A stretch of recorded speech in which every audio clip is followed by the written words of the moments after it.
What's going on, ladies and gentlemen? My name is Peter Cattani, and I'm here to show you my Beerus deck profile. Now, I'm gonna be honest, from the very beginning, it's not meta.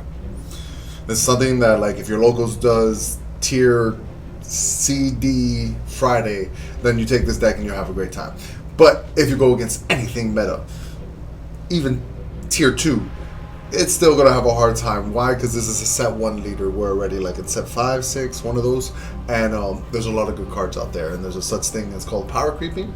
And the new cards from the anniversary box did help old school cards. Cool. But this leader is one of those leaders that just don't draw until it awakens. So you kind of want to awaken, but you don't want to, because the way we built this deck is like defensive. So we can get to like turn with 12 energy. I don't know what turn that is. That's about like 6, 7, but I'm gonna explain everything soon. So let's get to the deck profile. First card is going to be our leader. His name is Beerus. Awesome. He is God of Destruction, but until they make a new Beerus type with like better effects, it's like God of set 1. I don't know. But auto, when he attacks, if you have 3 or more energy, you get to destroy a 2 or lower battle card on your opponent's side of the field. Not bad. Reason why I say not bad is because Kid Goku is quite annoying. Anytime I make a deck, Kid Goku is one of those things that I'm like, dude, I have to remove the 1-drop like the first thing. So I saw this leader, I'm like, is there potential? Okay, not bad. You know, Kid Goku, the way they're gonna beat you is beating you down, so they're gonna awaken you. So I thought, man, maybe. His awaken is if you're 4 or less life, you get to draw 2 and flip over. He's one of the old school leaders where you draw 2 instead of untap 2, which is theoretically okay because we need some cards. We need some hand advantage because again we don't get our effect. We don't get to draw when we attack.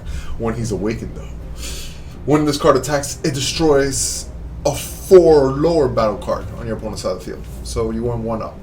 Again, this is set 1, so like they were testing out the waters with abilities.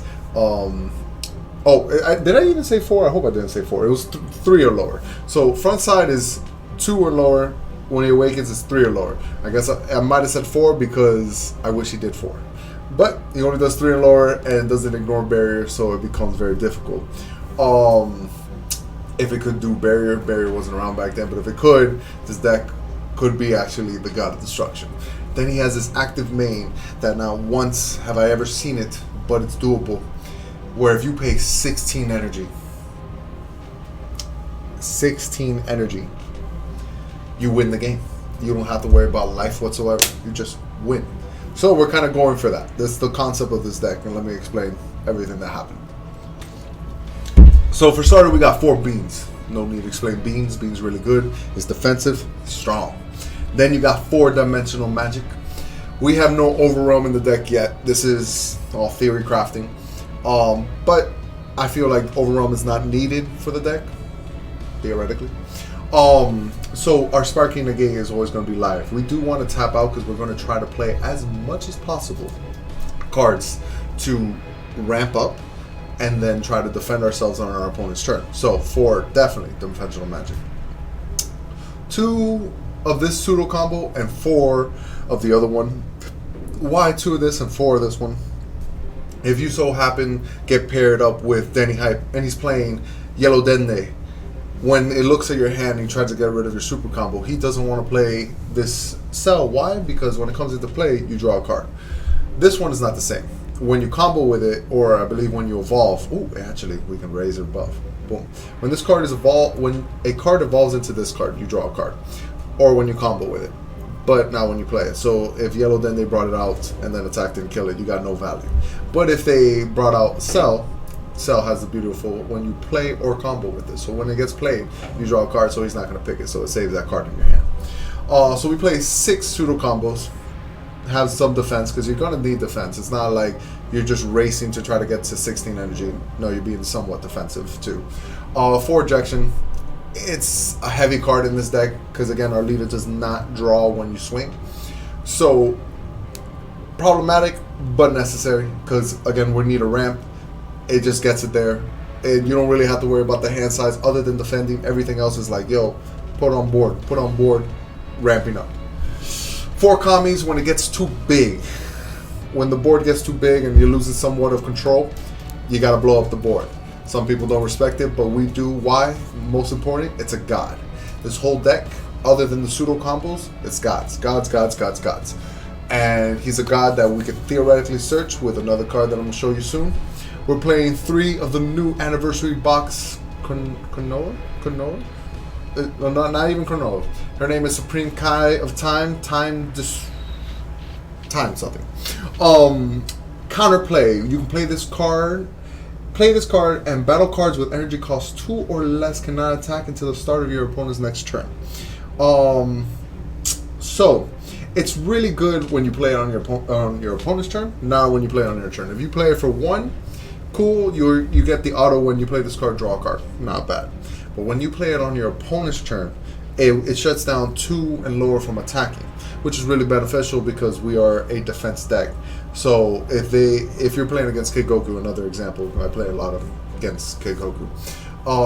When they bring out the Krillin, that brings out the 20k, you got to start defending. You can automatically just bring this girl out, and on their turn, they can't swing with any of them, and you draw a card anyways because you did play it. So you draw a card, awesome. You defend yourself, and now you have a god on the field. Again, this is going to come up where it's important, but it's a god on the field. Next is 4 super combos. We're going to use this. I really don't know her name. Egotist. This god. One, she's a god. She's a super combo that works for gods. Basically, she's like Huragan super combo, where if you're 4 or less life, you can discard a card and draw 2 cards. Really strong. Some cards are going to be like whatever in the hand, like maybe Objection, 2 dead in the hand. We'll discard it and draw 2 cards. Not bad. So really strong, searchable with what's coming up soon. Zeno Button. Zeno Button is really good because we're going to try to tap out. And if Dimensional Magic is not in our hand, we have a simple way to untap our energy on our opponent's turn to defend, which untaps all blue energy. And the only thing you really want to charge is blue energy. So when they try to go for like a big push, use Zeno Button. Now they have to worry about your pseudo combos and everything. They probably can't combo out of you, so we definitely play 2. Next is an all-star of the deck, Universe 10 Supreme Kai Go Watsu. Man, I'm pretty sure I even said that right. Go Watsu. Oh, not bad. Auto. When you play this card, look at the top 3 cards of your deck. Choose 1 god amongst them and add it to your hand. Then shuffle your deck. Not bad. Other than the pseudo combos and the events, which we should count really quick, we got 2, 6, 10, 12, 16, 20. 20 cards out of 50 that you might not hit. If you don't hit with it, it's quite a shame because, again, you want all the cards, as much cards as possible. But everything else is a targetable hit target. Nice. You got your old school set 1 Whis, and let me tell you, you new players don't know about this card, but this was heavily played set 1 and 2. A little bit on 3. But set 1 and 2, this card was played. Which, auto, when it comes into play, add 1 card from your... Okay, so let me read it perfectly.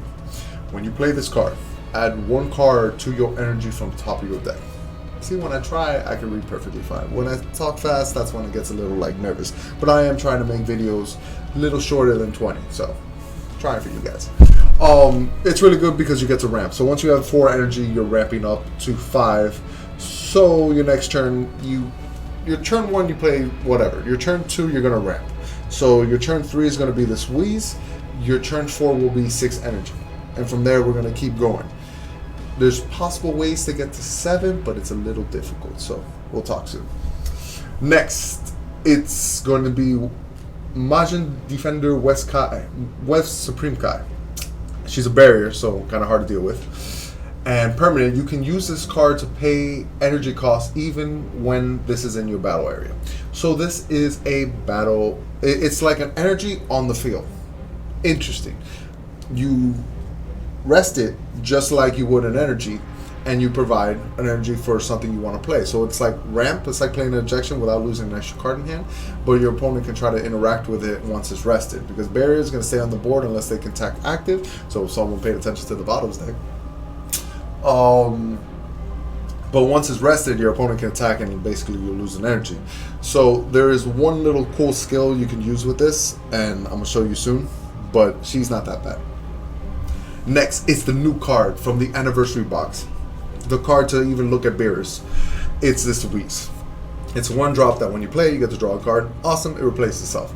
Then active main for 2 blue. If your leader card is a blue Beerus, which is the only blue Beerus, place this card in your energy and rest mode. So your turn 1, you can play this Whis, draw a card, you replace itself. Then turn 2, you can play 2 energy and put it into, you play 2 blue energy and put it into your energy in rest mode. So now you have 3 energy, making Beerus live. So if you go first against a Kid Goku, you go first, you play the Beerus, awesome. You play Whis, and then they go Kid Goku, they search their 4-star ball, and then your turn, you can play blue energy, pay 2, put Whis in energy, swing with Beerus, and pop the Goku. Sorry, I'm using Goku as the example mostly because that's a strong deck, and at least we have a leader that can go against them having a huge board. Not bad. Next, it's a card that, you know how Super Shenron got errated, where taking an extra turn is so much harder? Well, this was the first take an extra turn. This Whis is a 12 drop. 12 drop. It's a 12 drop. Super strong. And it's quadruple strike. Amazing. Hits for 4. Permanent. This attack and skill cannot be negated. So there's no cold bloodlust in this card. And there's no negate attack, but you can move with it. Surprisingly. Auto. When you play this card, if your leader card is Beerus, after your current turn ends, take another turn. You get an extra turn card. Very rare, you don't see too many of these. But Beerus has it, so we're going to try to make use of it. It is 12 energy, kind of hard, but this whole deck is ramping, if you haven't noticed. Whis ramps, this Kai ramps, Objection ramps, Whis ramps, there's a lot of ramp. Now the last ramp that we do have is God of the Gods, Great Priest. Double strike, that's not the important part. Auto, when you play this card, if your leader card is God, choose any number of other gods, not himself, in the battle area and add them to your energy as rest mode. So all these little 1-drops that I was showing, Kami is a god, this one's a god, Goatsu's a god, Whis is a god, even she's a god. Like, everyone's a god. When you play this, you don't care about your board. Everyone go to the team. We are on, once we have 7 energy, everyone goes and ramps us up. That's the goal of it. Even if it ramps 2, 3, that's still ramping. It's worth it. And that's pretty much the goal. You kind of just want to ramp up to 12 and get into Whis. We're going to the end zone. And then the last card is kind of a tech. It's only a 1-drop. It's Kibito. Active main, switch this to rest mode, choose 1 battle card and return it to your hand. Then choose one of your opponent's battle cards with energy cost 3 or less and return it to the owner's hand. Cool. So it kind of removes. So when they have the annoying 30k on the board, if Beerus can't kill it for whatever reason, you're not awakened, you have this to remove it. Cool, because the 30ks are usually 3 drops. But that's not the reason we play it. I promise you. Hear me out. The reason we do play it is because once we have 12 energy, let me explain the combo. Once you have 12 energy, you play Whis. You have quadruple strike, and an extra turn. So quadruple, you can pretty much end the game if they can't defend a 40,000, which they probably could. Whatever the case, maybe they'll hold Mafuba because they know this play is coming, and you know they have Mafuba because they're like taunting you, like haha, trying to attack. We have an extra way to win. So we'll play for 12 energy Whis. We'll get an extra turn. We'll charge, going to 13 energy. And then we'll play a second Whis. This is important. There's 2 Whis. So big one, take an extra turn. Another one, take an extra turn. Now we're going to 14 energy because we're going to draw for our turn. Charge. We're at 14 energy. And at 14 energy, you can play this 2-drop, leaving you with 12 more energy. Tap it. Bounce your 12-drop Whis. And even if your opponent does not have a battle card to bounce back, it doesn't matter. You're using an effect to bounce your Whis. It's legal. I promise you. It's ruling. Really cool. And then with the Whis that you just bounced, you still have 12 energy to play. Play the Whis, take an extra turn. Now, this untapped, because you're taking an extra turn, you're charging, you're at 15 now. You tap, bring back the Whis, play, get an extra turn. You get to 16, charge. Now we're literally going to activate God of Destruction. Bam. We can win with this effect, and this is the goal of the deck. If you do it, you're going to feel so proud. It's going to be one of your highlights in this game. But if you don't want to go that route, if you don't want to, you have this card in your deck, I can understand. For that, Wheeze is going to do enough. Bring out Wheeze, swing, can you do something? Whatever they do, next turn, play another Wheeze, swing, can you do something? And they don't even untap because you keep going to your turn. 2 Wheeze is pretty much going to kill them anyways.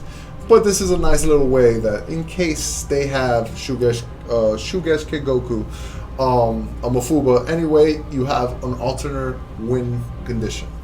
Very important. Now these little cards here on the side that were in red, boom. They're not sideboard, they're potential cards to put in. Since ramping is so important and against cold bloodlust decks they can hurt you tremendously, you could do minus killing zone. What would you take out? Maybe the Xeno Abundance, even though the Xeno Abundance are really good. The thing is, Dimensional Magic can untap for you, so that's an idea. So that's one replacement. Since you're going to be defending so much and board control, and like Kid Goku's going to have 13 cards in hand and other things, you can play this Xeno. So instead of the Priest, you can play like 2 Xenos, and come 7 mana, you can start over the whole game where you're like, all right, everything goes away. Now we're at even state, and you're just ramping up from there. So depends on your board, your opponent's board. Maybe the Xeno's worth it. This fool, quick shout out to Jacob Crip. I'm pretty sure that's the name. I have a PPG Peter Cattani Facebook, and the people who join, I do little previews on the deck profiles that I'm going to do. And he suggested this card in his deck, in the Beerus deck. I'm like, dude, that does sound pretty cool. So right now, this is just an idea where you can put in. It's an 8-drop. It overwhelms for 4. No, overwhelms like 8. Let me see. Boom. Yeah, the overwhelm is 8, and you have to pay 4. And it has a permanent skill that your opponent cannot activate skills unless they choose 1 card in their hand and send it in warp. Now you can bring it out if you overwhelm 8 and just pay 4. You are a ramp deck, but since we do ramp up to insane numbers, 8's not impossible where you can bring it out for 8 and let it stay on the board, because normally overwhelm leaves the board afterwards. This one, pay 8. Now we have something like that, a permanent, that any skill they use, they had to lose a card out of their hand. Interesting idea, not bad. And last but not least, if you want to put an ultimate in your deck, this might be one of the best ones, because again, we ramp really high. We're not a world tournament leader, so the energy cost reduction, it's not going to work out for us. So we do have to pay 8, but just paying 8, instead of waiting until you have 12 energy to win the game, you can win with 8 energy and just go hard on this, because this guy's ability is insane. It ruins life, it ruins energy, and it hits hard. Strong card.